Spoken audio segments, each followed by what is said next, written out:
Steve, Lucky, are you ready? I'm ready, yeah. Okay, so I think we can start with this debate. Yeah? Okay, I'll start my speech in 3, 2, 1. Good morning, everyone. I'm Aurora Targa, the first speaker of the proposition team. Here we are debating about banning accounts who post fake news on social media platform. So why we think that these are harmful? So first of all, I'd like to present my team. So I do the first speaker, Giulia Vigetti will be the second speaker and will bring the preservation of journalism and the creation of a fake propaganda from the government to the citizens. Elisa Bazzanini will be the third speaker, and I'll also be the reply speaker. So, first of all, I'd like to make the definition of the terms in this motion. So, what we mean for require. Require is to demand with the expectation to be done. Social media platforms are online networks and communities like Twitter, Instagram, Facebook, and also the national communities such as WeChat in China. Publishing is to expose to the public something new. Remove is to ban, to block, to stop posting, to dismiss something. So then we have fake news, that is the most important word in this motion. The report of an information that is not true, it doesn't correspond to the reality. So after telling you the definition, let me tell you how we want to change things. Our action plan is to rely to social media platforms because it is something that is already happening.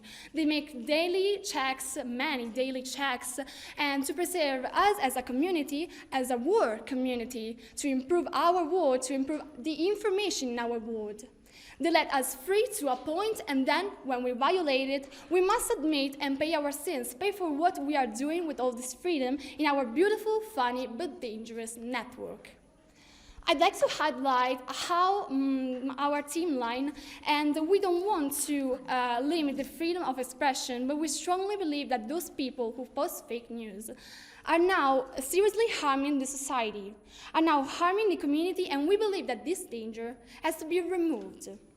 This doesn't just happen in the dictatorial regimes, as Giulia Vigetti will talk about and bring into discussion, but also in the freer ones, as the USA with Donald Trump, the ex-president of the USA, who tempested us with many tweeters, fake tweeters, I'd like to admit, especially in the quarantine, the start of COVID-19. We've seen that many tweeters, such as, well, COVID doesn't exist, COVID is just, something that it never has happened, it doesn't derive from SARS, and those things, we don't want to let them go on. And for this reason, we can say that Trump now has been banned, and we see that our word is a better word, because now is not posting something that is not true as it was doing before.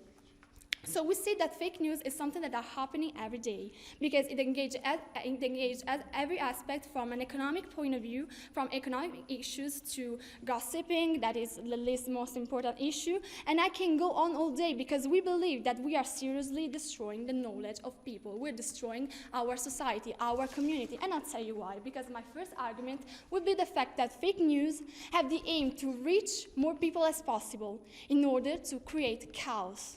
So how this happens? You see, what is your source for that? How could you back up those claims? Can you repeat, please? How can you back up those claims? Because they're pretty universal. So could you please explain? Yeah, I've explained my team line. I'd like to repeat it if you want. My action plan. No, that wasn't the question. The question was about how can you back up those claims?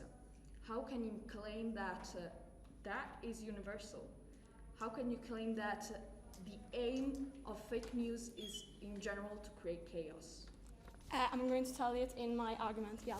So fake news have the aim to reach more people as possible in order to create chaos. So how this happens, I was saying, you see clickbait, and this is something that will bring my third speaker, will talk about it, and as especially the aim to reach views, to develop an extremely disinformation through society, gain money sometimes for those views, which is unfair to the journalism, to other things that my mate Giulia will talk about. They create chaos because people believe in them. People rely to them because sometimes people are disinformated, and fake news are something to increase the disinformation that people have in their society. So they relate to it and they diffuse it sometimes. So posting is not just the most important thing, but also the diffusing of those fake news. Posting those news is harmful for future, for generations, because they will grow with this conception, with this information that are not true. And I'd like to say that this is not something that has to be going on. This is not something that we have to keep on. And my speakers, my mates, will talk about it then, with the other arguments that, if you want, I'd like to repeat. So we think that with not banning those accounts who post fake news in our platforms, social media platforms, we will harm the future. We will harm the journalism because it will decrease, it will almost die, we think. Then Elisabeth Zanini will bring some examples, and I think that you'll think that my part, our team, will have the reason in this debate. So fake news want always to reach more people as possible. They create chaos. We've seen also in, the dictatorial regime of Korea of North that Elisabeth Zanini will talk about. And I told you about how Donald Trump is still doing something in his presidential USA government. And now there is Biden that is also trying to, reform the government that before Biden has influenced it with fake news. So we must say that we have to ban those accounts who in these platforms diffuse many harmful information, many things that have to be eliminated and violate the rules of our society. So I'd like to end my speech. Now decide in which part you want to be during this debate. So thank you all for the attention. Okay. Thank you very much, Aurora. Your time was 6 minutes 45.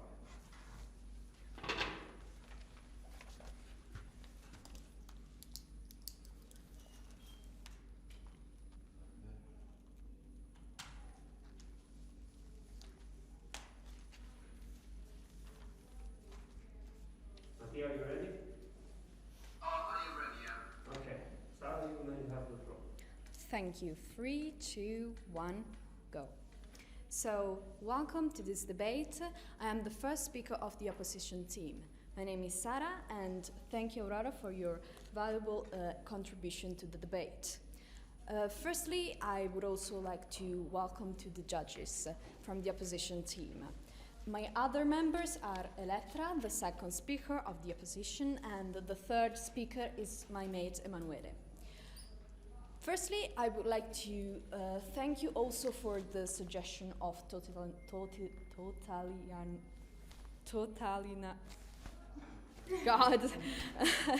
for the totalitarian regimes, because I think it is such an important matter, which I will discuss further in my speech. But firstly, I would like to make an introduction on the topic, saying that philosophical debates have been going on about the concept of truth and what is true, what is not truth, for almost centuries, I believe, and it is widespread, the concept that in fact true doesn't exist, or truth is not universal, is not a universal concept on which almost everyone agrees. But for the sake of this debate, we will accept the fact that there is a truth. There is something that can be considered as true. However, that raises another question, because as we can see from many regimes, what is true and what is not true actually don't align. In fact, in Russia, for example, fake news are the truth, are to be considered what is true. However, we know that, of course... Are you aware that we want to ban this fake news to spread the real truth in order to just hide it? Of course, naturally. But the fact is, we're seeing this debate from a Western point of view. But if we consider that fake news could be actually spread also by governments, if we were to adopt another point of view, because I mean, now we know that what is true in the Western world can't be true in other countries. Therefore, what if social media or the government even, what if the government changed? What if the alignment of politics changed? What if we became, actually a regime? What if we became that? We can't assure that this will not happen. Of course, it's a hope, it's our hope, but it's not actually sure. We're not actually sure about that. Therefore, what we state as the opposition team is that we can't hope, we can't just put our faith in the assumption that the government will always be right. Because of course, as we know, also in North Korea and in Russia, the governments are not aligned with the truth. Therefore, if we were to make this solution that you're proposing to happen, we would also have to make the assumption that that social media were to be controlled by governments. And as I've stated before, we know that we can't assure that those governments wouldn't just be as free as we are now. Also, I think that this is such an important question that in today's society, because of the fact that, of course, freedom of speech is important. In fact, we can't say that fake news in general, just in general, are always serious. In fact, you've said the word funny, and that of course brings me to what Elettra will say in our second intervention, because of the fact that, of course, not all what are called troll accounts are actually serious. Oftentimes, in fact, accounts share fake news just for the sake of just being unserious, just for the sake of fun. And therefore, banning all fake news, of course, naturally would be a kind of complicated matter to control. But Thank what you. if those fake news, even if they are funny, causes harm to people and society? Do you think it's fair? But would you think that stating that maybe that the sky is green is harming society? Of course, those accounts that are sharing obviously fake news don't have the mean to harm society. And therefore, that of course brings me to a kind of idea that popped up in my head when she was talking about the universal aim of fake news to harm. And in fact, as Elettra will talk about, fake news don't always have the aim to be harmful. In fact, they're always fun. They're sometimes fun. Therefore, banning all of fake news is therefore something that we can't accept as the opposition team. I'm sorry. Therefore, we should not ban all. And also, that raises another question to my mind, because if you haven't exactly said what you would do, what you would use to ban all these accounts. The first solution that comes to our minds is that you would use algorithms, because of course people can't fact check every single tweet or every single. Are you aware that the ban comes from companies?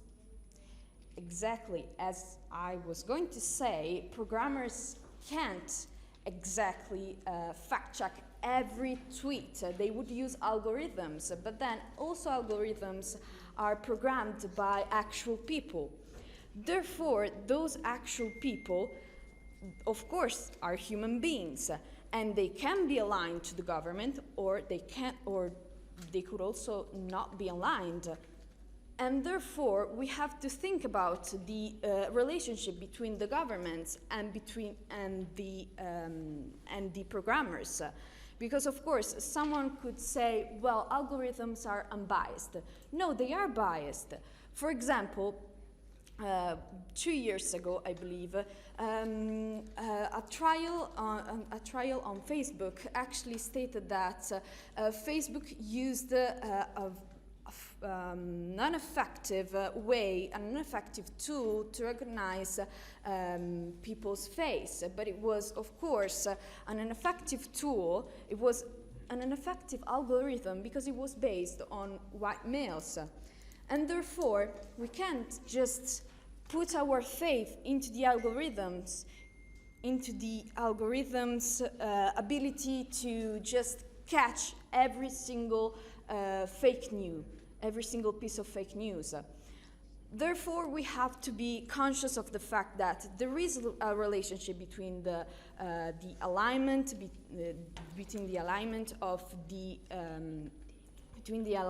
of programmers and politics also.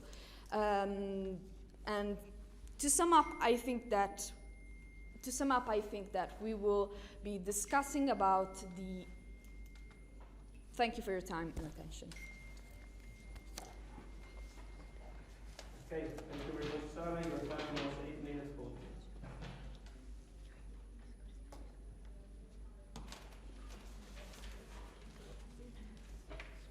Matteo, are you ready for the second speaker? Now, the second speaker of the proposition house, Julia, will have the floor. Okay, I'll start my speech in 3, 2, 1. Dear panel, the opposition team is clearly basing their speeches on just philosophical concepts and not on facts and real life. So the first speaker said that how can we claim that fake news are harmful? That is a universal concept. So it is a principle. If you post something fake with the aim of spreading false information and create mass hysteria, for example, to challenge the government or the authorities, you are creating chaos, you are creating disorders, and so you are harming the society. Second of all, she talked about a philosophical concept about dictatorial regimes, where what is true is not true.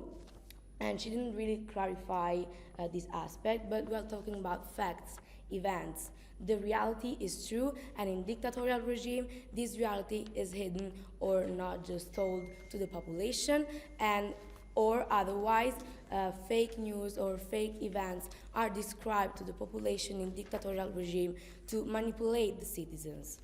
Then she said that we are debating this motion from a Western point of view, but I want to say that social media are universal. There are the same social media in the USA, in Africa, in South America, and in... Yes, please. I'm sorry, but there are actually social media which aren't universal. For example, the Chinese social medias. Yes, and we'll talk about also fake news in those like national social media, but the most popular are universal. So what you said is not true. And moreover, the social media are not under governmental control. And you said that social media platforms such as Twitter or Instagram could be controlled by the governments, but it's not true. In fact, Twitter often bans also politicians or authorities from governments. So I want to repeat also our action plan, since the opposition team didn't clearly understand it. In fact, we said that we want to implement this new rule by just doing what the social media are doing right now. So the social media will check daily all the accounts, and if one account just violate the rules, it will ban it. So now I want to just start with my argument that is about fake propaganda and fake advertising that can be done with fake news. So the first speaker talked about how fake news really harm our societies because they can spread false information and create disorder in the society. But let me tell you that fake news also, like the first speaker of the opposition team said, not only maybe create chaos, but they are also a strong tool to control society in order to impose a certain ideology, opinion, or behavior. In fact, imagine this scenario.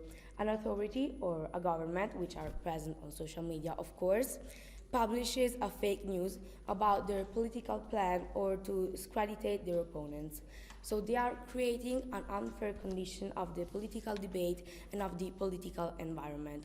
Because, for example, they're just manipulating the citizens to believe that what they are doing is going to be good for the population, but this is fake. This is not corresponding to reality. So this is harmful, but it is not creating disorder, but it's just controlling in a wrong way the population.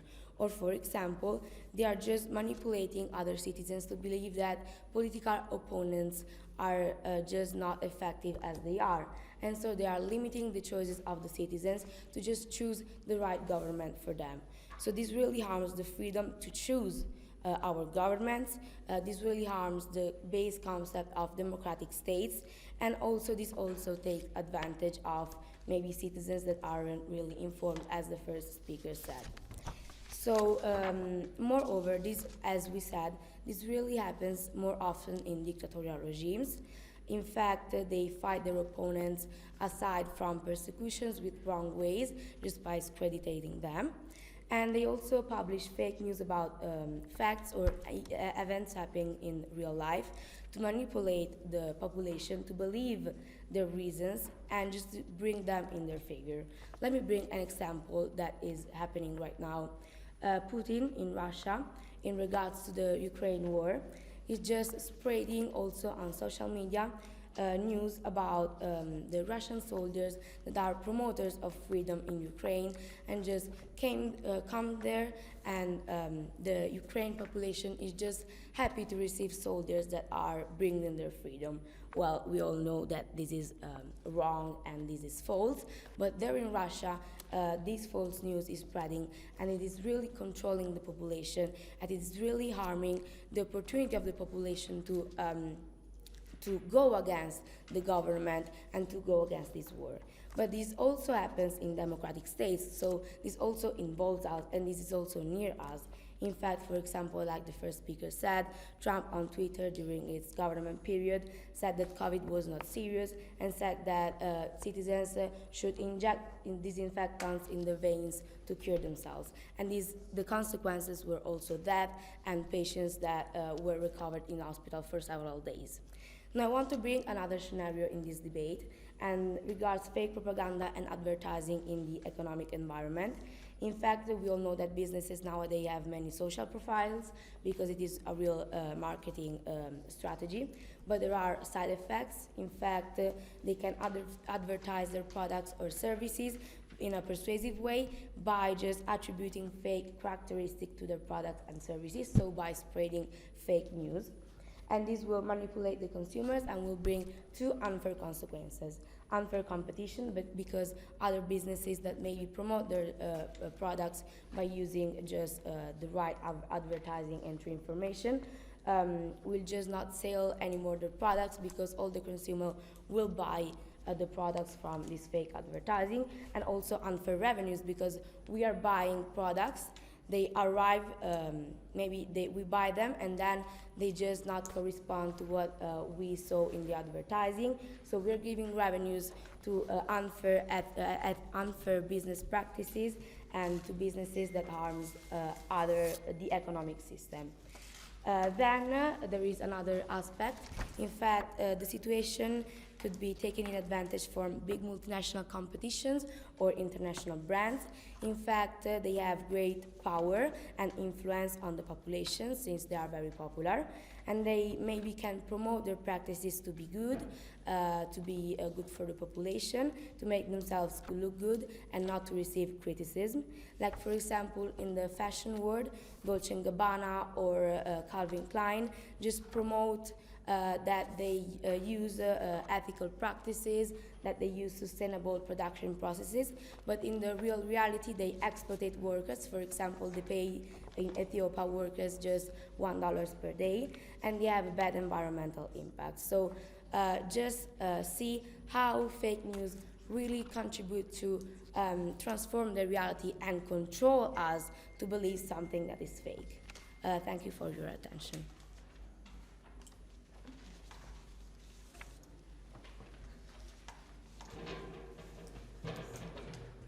Okay, thank you very much, Julia. Your time was 7 minutes 55.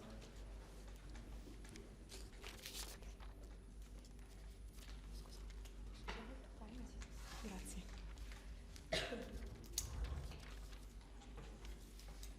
Mattia, you ready? I'm ready.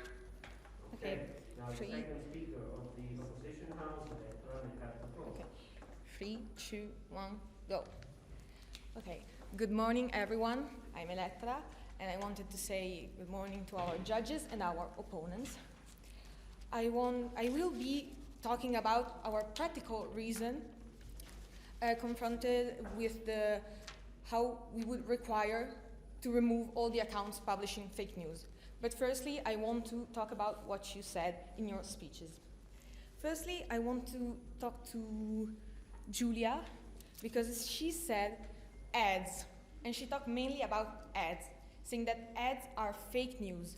However, when Aurora talked about the meaning of fake news, she said that fake news are news and reports.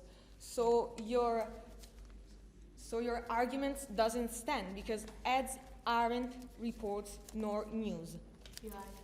Yes. No, it's the first minute, sorry. Secondly, I wanted to say that you talked about ads again, and said that they manipulate consumers, and talk about advertisement, and that they are also manipulated by government. That's not right. Well, that is right, because government do have a say on how they operate. They take an example as China. An example is China, because if you do not do as China says, you will not be able to publish what you want to publish. Okay, I will now start with my main argument, and I will take on mainly the motion, because we think, my teammates and we think that the proposed solution would be ineffective. The solution that requires all the social media platforms to remove accounts publishing fake news would be counterproductive. And by that, I would use as an example Trump, because you talked about Trump, Aurora, in your first speech. Because banning Trump would create an opposite effect. Because if you ban Trump, you do not kill him. Sorry, that's not the real reason. You just create an effect of fanatism, because by banning Trump, you say that what he's saying is right. You are, as you said, you are not telling the population what they need to be told. You are not telling the population the news. You are just, because he's a popular person. Yes. So you think that it's better diffusing fake news? No, I will talk about that later on, because we have also found a solution. Nextly, I would like to talk about algorithms, because if we wanted to remove all the accounts publishing fake news, we shall use algorithms, because it's computer controlled. However, algorithms cannot be perfect, and even if they are biased or neutral, they will never be able to do everything, because computers can do everything. So yes. you are proposing to ban and to remove with algorithm fake news? No. Like us? No. I will talk about it later.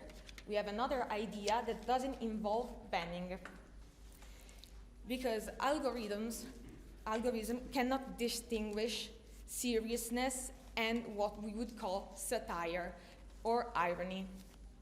So, for example, if we were to look at a satirical account, a satirical news account, which is lercio.it, we would find absurd news that everyone can understand that are not real. So, for example, a news that states Salvini finally cedes and states fine will send weapons to Russia. It's obviously untrue. However, algorithms, computers, wouldn't see the irony in this statement and would ban immediately this page, even though it's a satirical and ironic page. So, we have found a solution that doesn't involve banning, and that helps satirical page, and that helps spreading what everyone wants to say while still not having any harm on the people. By that we mean improving something that already exists, so advertising on each page what is being said, so that is fake news, by making pop-ups that when you open an account or a post made a fake news account will show that it is a fake news. It will be a pop-up with also a description which states what a fake news is, so that you will be able to understand what a fake news is, what it is, and that it does not actually represent reality. John, Yes. sorry, but what is the point of just making a pop-up instead of removing it and just not making it spread among? It's based on human education, because you don't have to close people's mind, you have to educate them. So if you give them the mean to be able to be educated on something that is still part of our society, because it's not something new, a fake news, they will be able to find it more easily in the future, and they will be able to understand that it is not reality. So, yes. Then why people still fall in the traps of fake news? Because, as we've seen with Trump and with fanatism, they believe that if you ban someone, you are banning the truth, because you are, especially with Trump, that is involved with the government, you are obscuring the truth of someone that takes part in the government and in the legal part of the state. So someone that knows the truth. And by that you are obscuring the truth, and they think that if you obscure truth, you are obscuring what actually is real, and so they prefer to follow what is the fake news, because they think it's real because of your banning. So to sum it up, I've said that banning would cause would be counterproductive, that algorithms cannot take a big part in finding a solution for fake news, because they cannot do everything, and that our solution for fake news would be pop-ups, educational pop-ups. Thank you for attention. I will now go and get my seat. Thank you.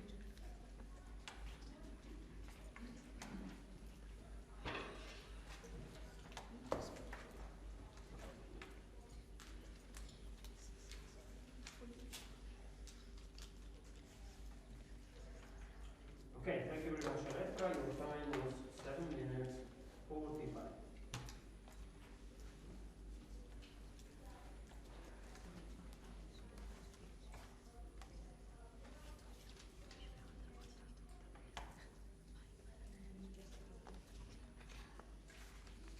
Okay, are you ready, Mattia? Yeah, thank you. Right, very good. So the third speaker from the proposition house, Elisa, may now have the floor. Okay, so I start my speech in 3, 2, 1. Dear panel and dear people that are here today, welcome. And I just want to say that I found some points that are not working in the plan and in the argumentation of the other team. I will start with rebutting the first speaker of the opposition team. You said that how can you claim that fake news create chaos? Not talking for all the fake news, nobody will actually care if the fake news is Mr. X kissing Miss Y. But Think about the fake news that involves, for example, illness, health, politics, or commerce, and how can them change the actual reality of, for example, how will people buy a determined product, or who will people vote to the election. Maybe with the wrong propaganda or fake news propaganda based, like Julia said, the people will vote for another party, and this will lead to a crisis or to enormous situation that are not healthy for the country and for the people that are voting. So it's wrong for them and for all the economical and political system. Then you said also that the philosophical conception of truth doesn't exist, and everything can be true or false depending on how you're seeing things. So for example, if I post on Instagram or Twitter that air is composed by cotton candy, that can be actually true, because there is not the sense of the true and the false, but it's not like that. There are some facts that are like that because of data, because of studies, and not just because of philosophical facts or some behavior of the people. So there are something that can be true. There are things that can be true or false depending on facts. Yeah. What I've stated in the beginning was that we were given the fact that a universal truth exists. What I was saying before that is that in the past centuries there has been lots of discussions about that. Okay, so universal truth exists, so why would you like to spread something false all around the world and just making people believe that that's true, if the truth really exists? Then the government is not aligned with the truth, so ban their account is the solution, and that's clearly our point and what we are proposing. And the government doesn't control, for example, the social media. For example, TikTok is in control from the Chinese government, also if the founder is a Chinese man. For the algorithm, or for the people that will, for example, decide to ban or not the things that are on internet, we would like to say that there is not just one person that will work on an algorithm, of course. We are talking about social media that are global and are spreading all around the world. So it's impossible that one single person that, for example, votes for a party can create a whole algorithm for a whole social global media. And so that there cannot be, for example, an inclination for a party or for a determined political or economical situation. About the second speaker, I wanted to say again that our definition of fake news, that is reported informations that are not true or do not correspond to reality. So this includes also the advertisement, for example, that promote a determined type of clothes that is sustainable, but in reality it's not like that. It is an information that is spread all around the world and in the social media, and is not true, so it's considered fake news. Banning Trump, you're not telling that the population, you are not telling the population the truth or some news that Trump can actually spread, and that's true. But we believe that, for example, the safety of the people is more important if you compare what, for example, with what Trump has to say. So if you want, for example, to find some news that are actually clear and true, you can not find in Trump a professional journalist that will tell you the truth on a controlled and certified way of communication. I wanted to also to talk about sarcasm and satirical accounts, like they said, like Lercio. Are usually declared, for example, from the bio at the beginning of the site or on the account, and not all the people are able to distinguish the true from the fake just using what is fun or not. For example, think about a child or an old person that is moving all around the social media, because it's possible nowadays. Everyone has a phone or an Instagram, Twitter, and so on account, and just that the news news that you just proposed. For example, that Salvini is promoting buying new weapons for the war. They will not probably have doubts in that is true or not, also because this information are usually projected or drawn to seem real. So this news will spread all around the internet or on their account, just reposting it, and that's not safe for all the population and for all the community that is on that social media. No, thank you. So you're proposing to use pop-ups to advertise if news is fake or not. First of all, not all pop-ups works properly, and the most of the people don't even read pop-ups. Just think about when we go into a site and it came out, we want to accept cookies. No one literally reads what are the cookies and what we are accepting. So the most of the people will not care about the pop-up and just continue spreading the fake news. And what will declare the fake news or not? An algorithm, and that's totally the point. You are rebutting that our algorithm will not work in banning the account on social media. So what will suppose that your algorithm will work in putting pop-ups on the fake news? And for sure, Lercio will agree on using this type of method because there is a business around it, and they are actually spreading fake news to make fun for people. But what, for example, for sites that are fake and want to gain money on the people believing the truth just because it is, and they want to clickbait or to use these people to make money in a not fair way, they will not absolutely declare their site as a fake news site. I also want to share a few examples of how fake news can actually affect the people that are in a community, on a social community, but also in reality. Let's, for example, talk about Starbucks. Starbucks declared a few years ago that they buy sustainable coffee, but the workers, we discovered that they are exploited. And so you are maybe saying that if it's an ad, it's not a fake news, but they were using the clients and improving their ability of selling the product, just promoting something that is not true, so it's a fake news too. For example, you can also take as an example Bolsonaro that said that COVID doesn't exist or that climate change is underestimated in order to improve his economy on social media, but it's actually a real problem, and now people are underestimating these problems because of the spreading of the fake news. So thank you for your attention. I'll give the floor to the other speakers.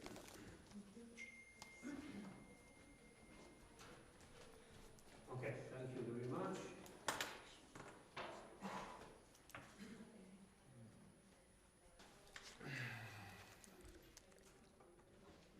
Okay.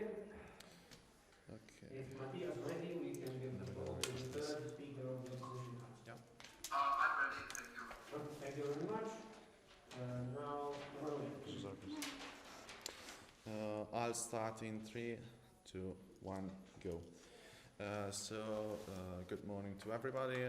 I'm the last speaker of the opposition team, so my job is to conclude this debate and not really advance any other new arguments, but rather to sum up what's been said and advance our position.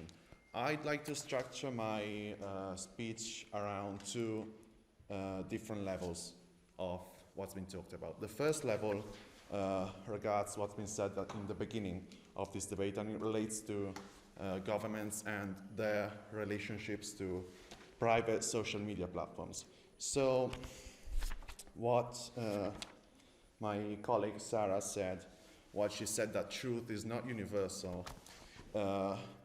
Yet she started from a philosophical premise. What she meant is that although we may like private companies to take a stand and be aligned to our values in the West, the thing is that truth is perceived differently around the world. So while we do have a free and open society, free press, and free actors and an open discussion which creates a healthy and free democracy, if you take China and Russia,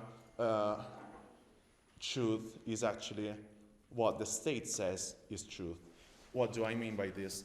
I mean that as soon as you ask private companies, what Sarah meant is that as soon as you ask for private companies to be aligned, you basically ask for them to adhere to states' laws and standards. So it's not true that, for example, Julia said, I think the second speaker of the proposition, she said that we say social media platforms are controlled by the government. They're influenced by the government. Elettra talked about China, for example. There are countless examples, take Apple, of how basically either you do their bidding or you just get out of China and can't do business there. That's our point. I hope it's been clarified.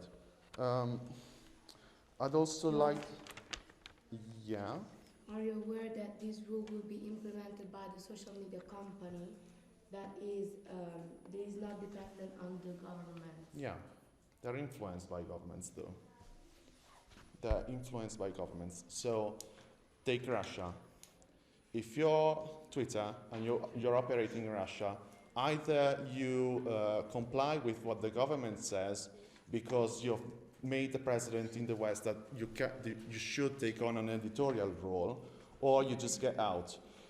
This gets me to my second level of discussion, which Elettra has talked about, which is, and also Sarah actually, freedom of expression. What we mean by freedom of expression is that point number one, we can't rely on algorithms to just work. There are things computers just can't do, we can't expect them to do. An example is satire. The last speaker of the proposition, yeah. So what will your system in selecting fake news or not by pop-ups working if it's not an algorithm? Could you repeat that? Sorry. You said that the algorithms are not actually reliable, but how will your pop-ups work?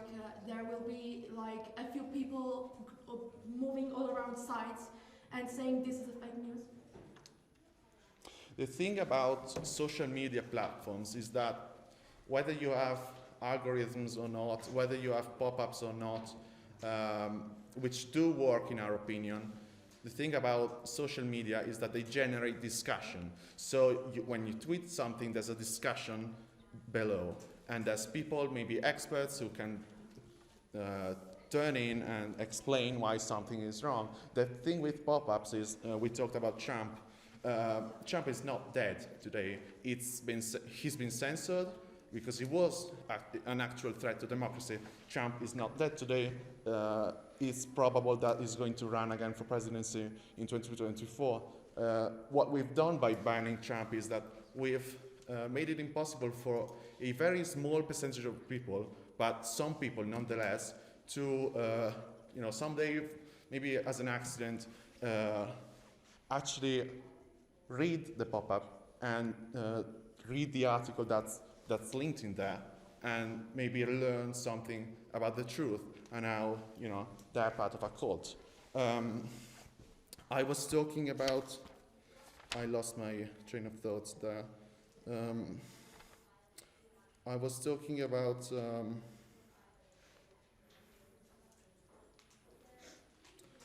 what Elettra said. We have to educate people. That's the point.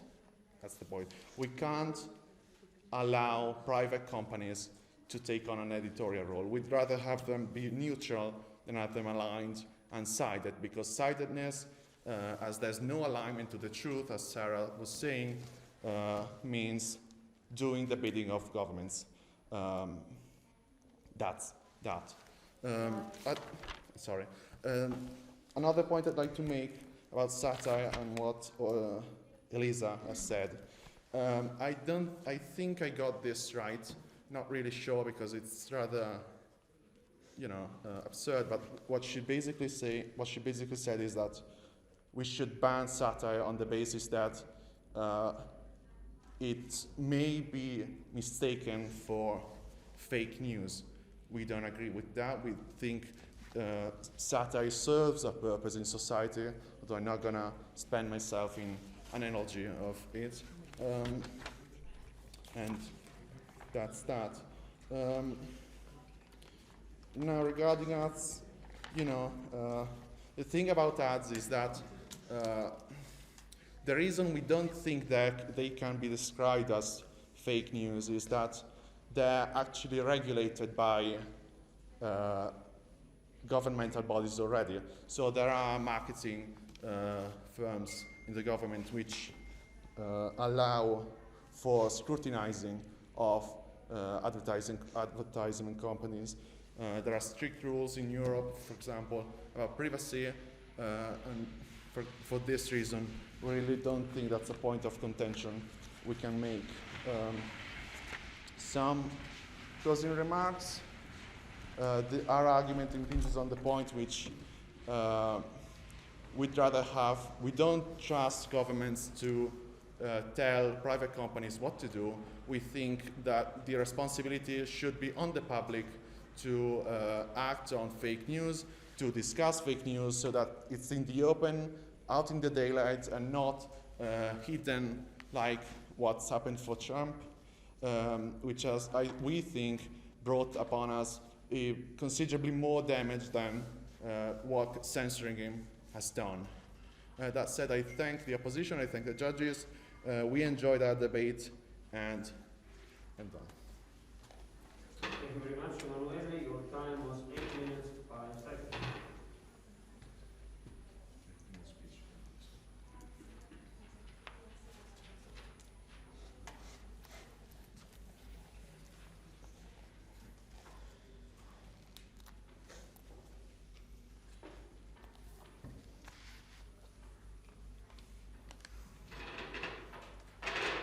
Are you ready, Mattia, for the reply speeches? I am ready, thank you. Thank you very much. Sara, you may proceed. Thank you. Can I use your timer, please? Yeah. Thank you. I'm starting. Firstly, I'd like to thank you for this respectful debate. As the last speaker, I will be summing up what's been said in the debate. Of course, we've touched various aspects of the motion, but I think we have found some clashing points. The first one being the governmental issue. In fact, we've stated that truth can actually be manipulated by the governments. But as you've said, social media are not controlled by the government. You've said that social media are led by private companies.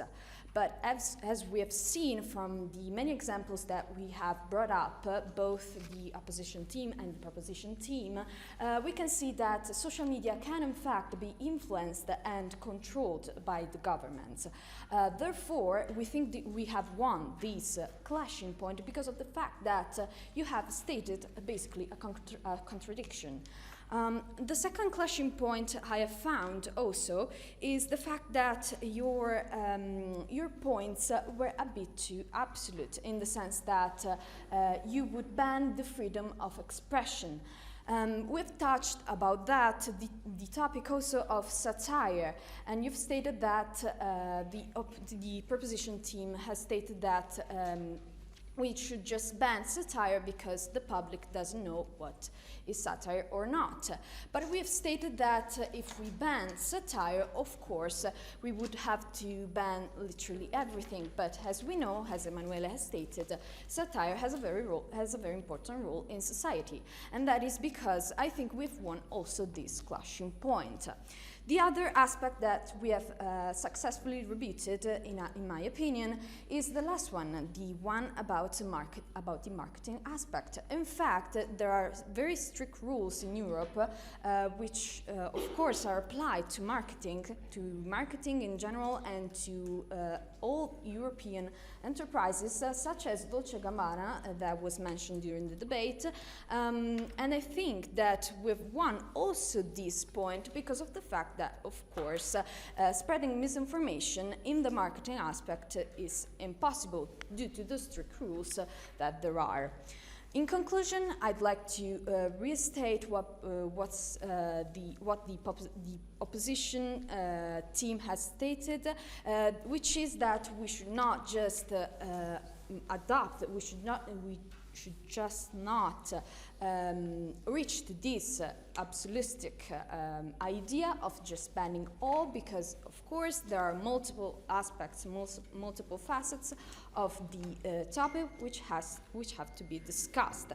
And therefore I thank you for everyone. I thank you the proposition team for the respectful debate that we've had, and I thank you also for your time. Right, thank you, Sarah. Your time was 3 minutes 15.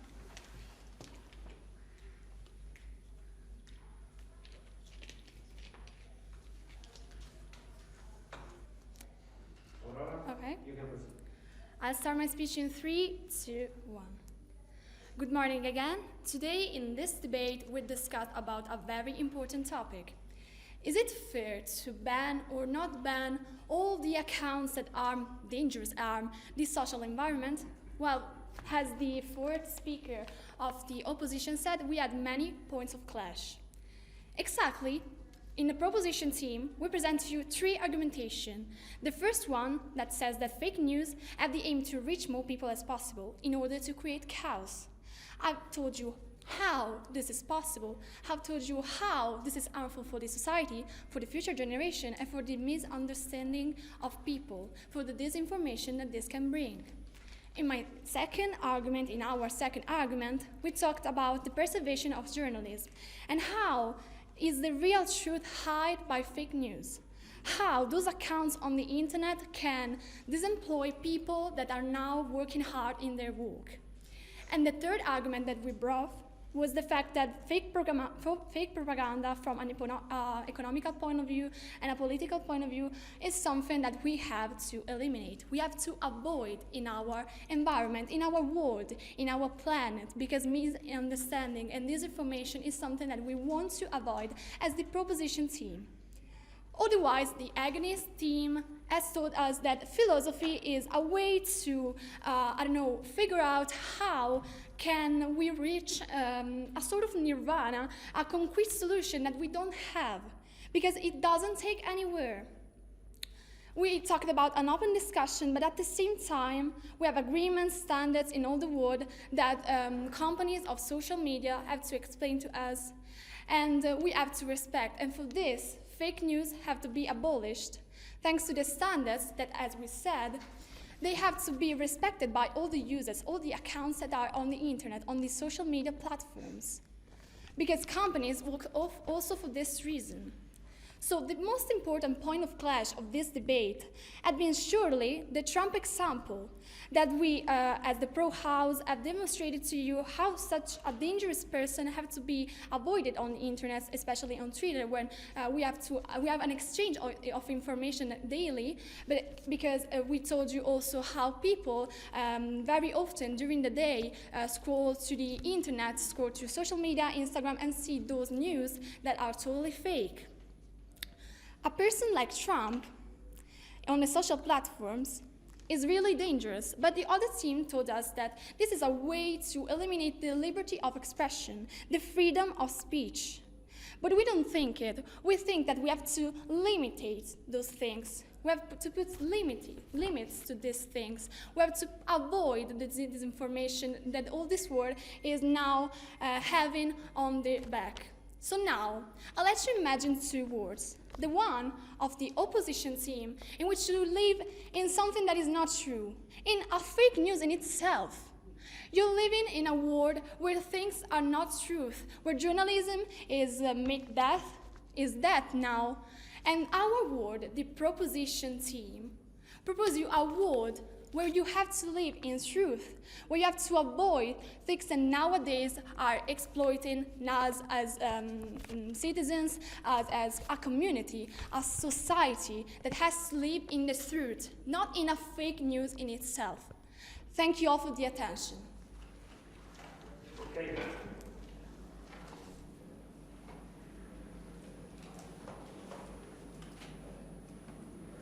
Thank you very much, Aurora. Your time was 3 minutes 45.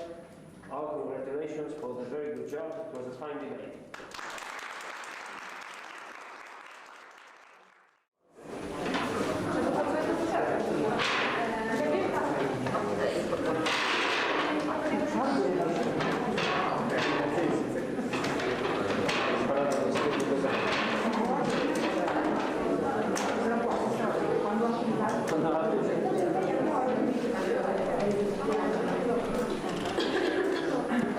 Possiamo cominciare. Okay, thank you very much once again for the nice debate. As you all know, we are not allowed to say which teams prevailed, but there are some things that we would like to tell both teams. Mattia, you can start. Yeah, okay, hey, hello everyone. My name is Mattia and I'm sadly judging remote, not in person, because I have COVID. I was supposed to come. But so I hope you guys can hear me. I'm just gonna okay, do I have 2 points? Okay. Let me just start and I'll see how many things I have to say. The first thing that I have to say is on the point of strategy, I think that both teams can. Okay, by the way, it was a good debate, right? So I'm gonna focus more on the negative parts because I think you have enough knowledge and confidence that you can take a bit of criticism, but I'm not gonna spend so much time focusing on positives. Even that doesn't mean it wasn't a good debate. So but okay, what can be better? The first thing, and this is sort of already a bit more advanced part of the debate strategy, is that both teams should tell the judges how to compare different benefits and harms in this debate.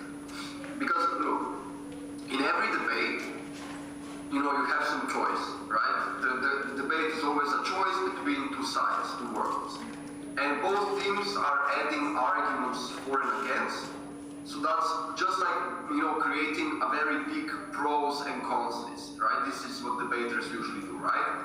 So this is all, all the arguments, all the impacts, everything, right?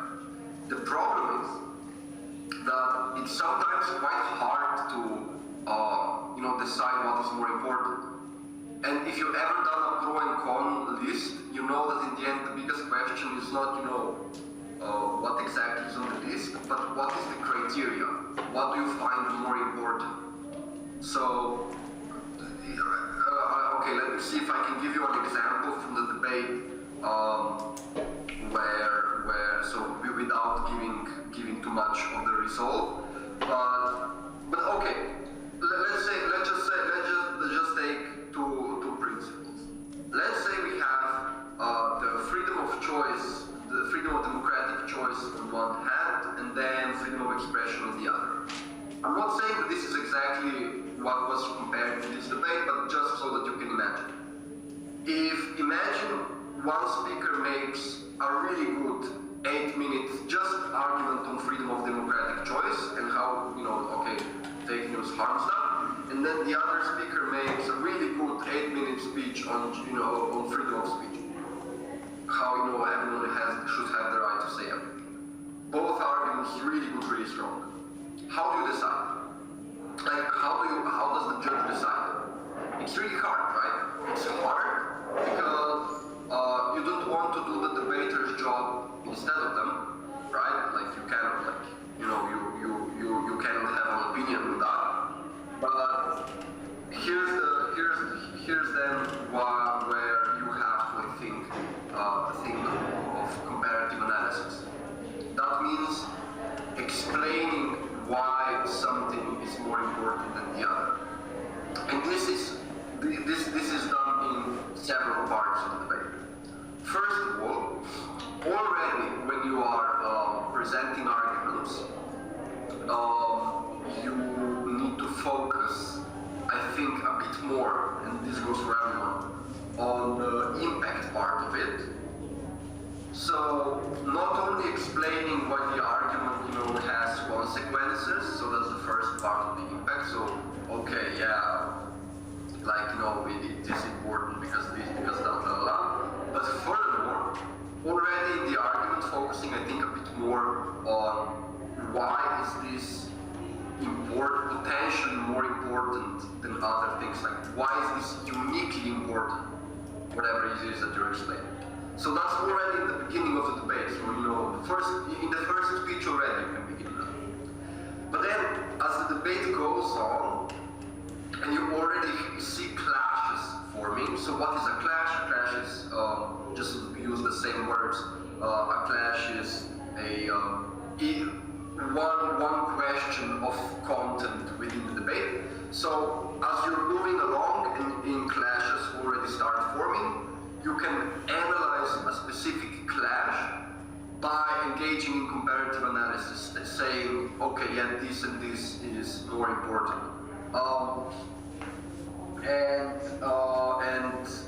And this is the first thing that I have to say. And also, I think the most important. The second one, I think, is in terms of arguments themselves. I think that what you can focus on, what you can try to focus on, is make sure that you follow the development of an argument down the bench, and this goes from two sides, right? First, as a speaker, if you're the second speaker or the third speaker, pay attention to what your previous speaker is explaining, and then then when you're explaining the argument again, try to make it stronger by developing it even more. And this is what we mean by development down the bench. Down the bench here means, because you're sitting beside the bench, down the bench means later speakers. So for instance, second speaker, you're listening to first speaker, you're asking, okay, the first speaker presented the argument, I think the argument needs a bit more work here, and then you add this. Obviously, you look into what the negations side is saying, but you're trying to add on, not just, sometimes perhaps what happens is that, a similar argument gets stated again. So I think this is one thing.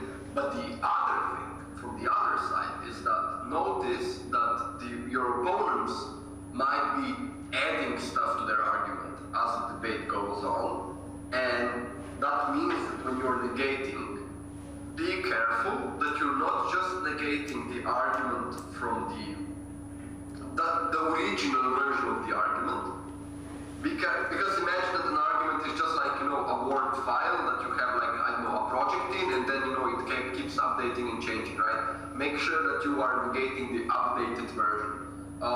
And why, this is important because very often, when you're preparing for your speech, especially, if you're a later speaker, you are so worrying about your own speech so much that you're perhaps not focusing on the speaker just in front of you. But that speaker actually is probably the most important for you to answer, right? So this is the hard thing, right? You need to also still listen to them. So that's the second thing that I would say. Then the last thing, and that then is gonna be all, I guess, because I don't want to just say too much. Is also that I think that you could utilize the number of cases, the examples from the past 2 years a bit more, because I think that from both sides. Okay, sorry, I'm gonna sneeze at some point. Because from both sides, I think there's way more examples that you can use. And you can analyze those examples a bit more. So not just mentioning them because you did mention them, but actually analyzing them a bit more, saying what happened, why it happened, and then using that to help you in the debate, right? So that I think that would be all Thank you, Mattia. In favor of the debaters, I would like to say that it was an impromptu debate, so it's not always easy to okay, yeah, sorry, and then that's okay. Obviously, I'm sorry, I didn't know. But yes, then just as a fun, like as a thing to discuss after you're finished with the debates in the afternoon. If you guys are following now, Elon Musk is buying Twitter, and this is it's a very interesting discussion around that. So maybe in the afternoon, I suggest it's quite interesting. It's happening right now. You can check it up and because if he gets control of Twitter, he said he's gonna give back all the accounts to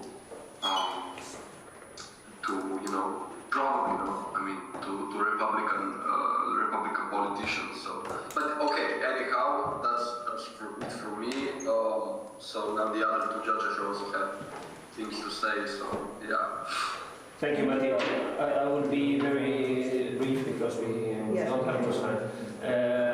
The pros provided very good context, as Mattia just said.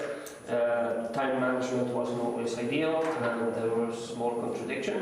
What about the Corner House? The Corner House had a good team line. The argument about satire was strong and managed to weaken somewhat the team line of the pros.